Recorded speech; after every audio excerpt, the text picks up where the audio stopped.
Hello everybody, welcome back to my Let's Play series, Shifted Reality, Season 1, Episode 24. Can you believe it's been 24 episodes already? And look at all that we have accomplished.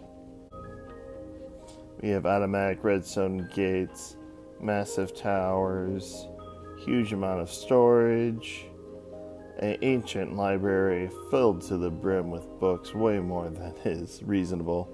Probably one of the biggest libraries that I've ever tried to construct.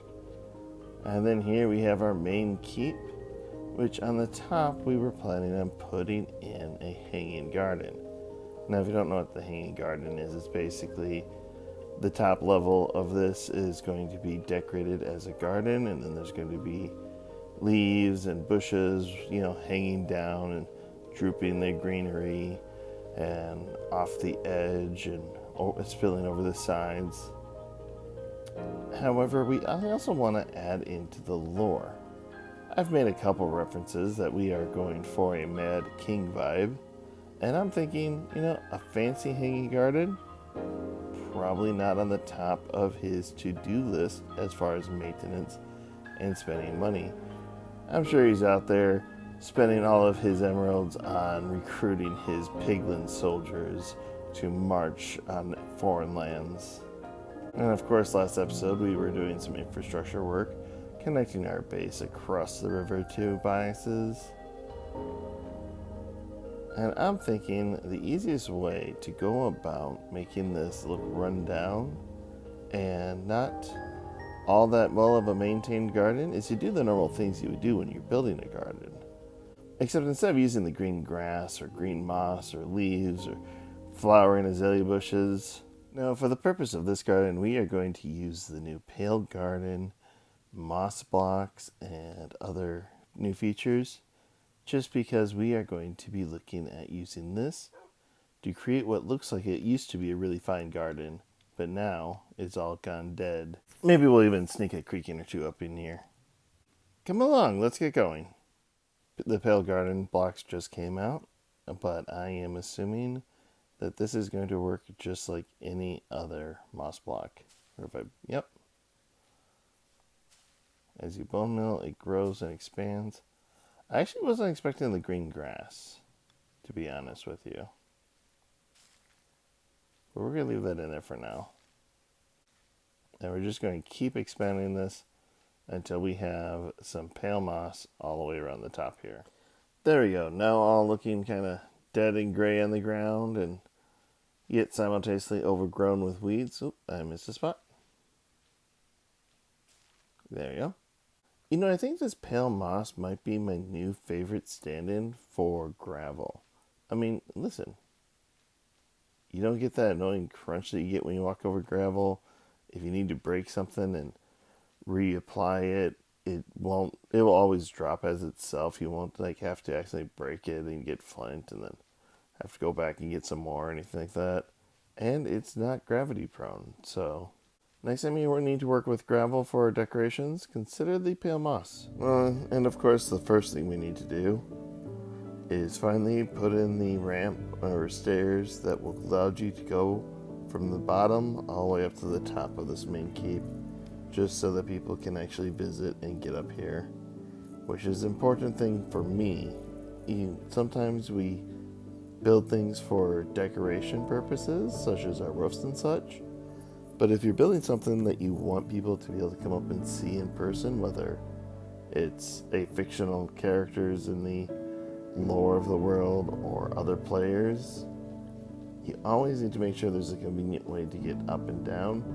And I think too many people rely on elytra and ender pearls just to kind of fly their way to different points of the base to check it out, and always forget about the people who just would be running around and unable to be flying about. So let's get this stairwell in!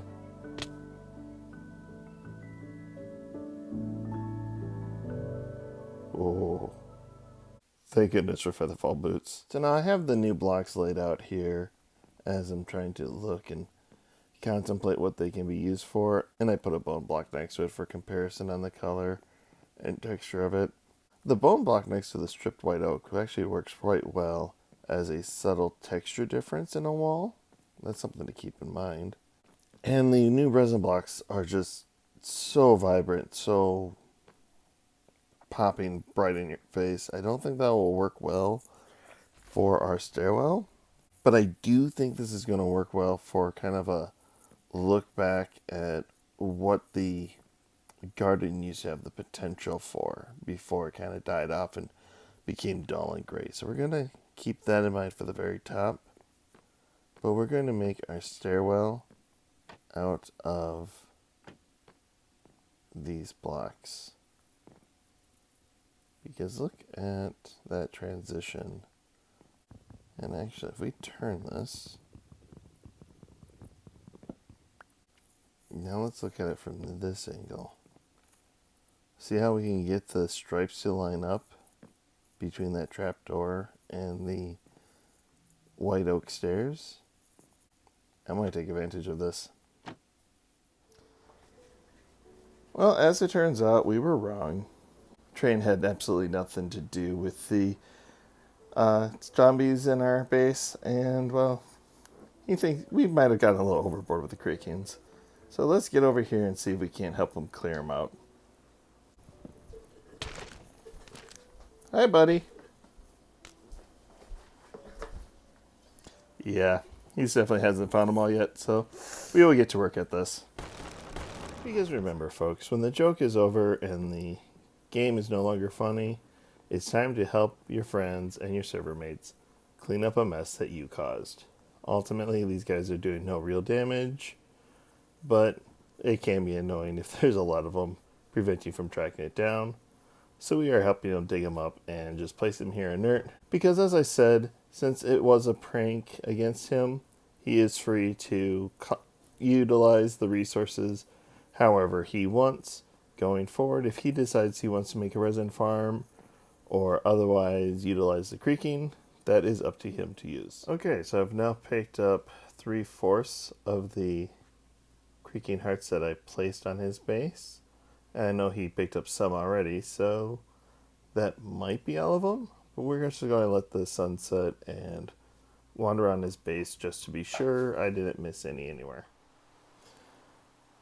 Well, since I don't have a clear knowledge of exactly how many he removed on his own before I came along to help him clean up the mess, I think I got them all.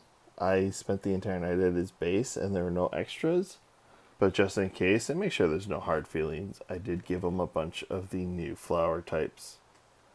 So we'll talk to him next time he's on, and we'll see if there's any other peace treaty that needs to make. Or maybe he's just going to prank us back, and this is going to escalate. Let's find out. Helping others clean up the prank that I immediately put on their base was important, but now let's get back to what we were doing, which was establishing a way to the top of this tower in this inner courtyard. Now, knew I wanted to have a nice flat landing where it connects to the throne room. So I started with that and played with some different gradients on going down, and ultimately I settled on this one. Now, is this a parkour build? No, I suck at parkour. I'll probably drop here in a second, but yeah, just like that. But as I was bringing this down, originally the door was on this side, but you could see it would have cut directly across that door. So I moved the door to this side of the room in order to have the ramp going up, not interfering with the door that is accessing this lower level, which is supposed to become a dungeon. Hopefully we can get to that as well. There's so much to do on a large project like this, and I don't know if I'm going to get to all of it. But one thing I do want to point out is this is not designed to be a fast ascent to the top. If you want fast ascent, water elevator or the water elevator behind honey blocks is the way to go, the trick to go. But if you want to have something aesthetic, this is where I'm coming from. I want to look up and I want to see this winding all the way around up to the top, or when I'm looking down, see it winding all the way down to the bottom. That is an aesthetic choice, not a practical one. So let's get in and filling in these gaps. And can you guess what I am doing to give a general gradual transition between the half slabs? What could I possibly be doing that is a more gradual transition than half slabs all the way up? Well, take a look. Now, if you guessed trapdoors, you are a winner. Collect your bragging rights in the comments down below. And the one thing I really like about the new Pale Oak trapdoors is depending on the facing, you can actually get it so it looks like the wood plank texture lines up and is continuing, and it's just, a little bit of a framed texture around it, giving this slightly different but easily blending in, following the same lines. So your eyes tend to accept the transition a little bit easier with less changing and distraction from the overall rise. And again, as you can see, this is not meant to be a fast rise or a fast descent. It's just meant to look aesthetically pleasing, because if you do stairs that go up that much height and you walk up to it, it just looks like a big wall in front of you. And a gradual transition ramp is going to look a lot nicer. There are still some more things to consider, but we are going to continue focusing on getting our trapdoors, which is going to require a lot more pale oak, because that was 52 trapdoors and they are a little bit expensive, and we didn't even get up to the throne room level. This is going to take a while. Now let's see what I have dreamed up. Now as we come up to the top of this ramp, again we look down, and it was all for the aesthetic view of the winding path all the way down to the center courtyard. And I'll get rid of the bed there, that's just temporary. And when you get up to the top, you reach our abandoned garden. The flowers are a little bit dead. Heck, they are outright withering. Oops. There you go, fix that. And we have some bushes that have overgrown and are now dripping and drooping over the sides. We have... Okay, back up to the top. And when I noticed that these pale oak leaves give the dropping leaf effect, I knew I had to have that, so I extended this out quite a bit for some overgrowth of the hanging bushes that are growing down and such. We added a little seating area here that was probably once a great place for entertaining guests around a fire, as you discussed in Portrait Matters the State, but have since been long lost, and we are now getting moss and vines growing over it. Hanging cobwebs from lack of maintenance and cleaning. Our fountain used to pour water, but it's now gone dry, and I don't know, hopefully that'll oxidize at some point. Maybe I'll wax it to keep it where it's at. But again, second fountain over on this side. More cobwebs, more hanging vines. All just to give that little appearance of a neglected garden that has long since been abandoned because it is no longer a priority for the kingdom. All that said, I could probably do a little bit more work up here. Maybe add a little bench or a swing, something. I'm not sure. But I do have some news. This is probably going to be the second to last episode of Season 1 of Shifted Reality.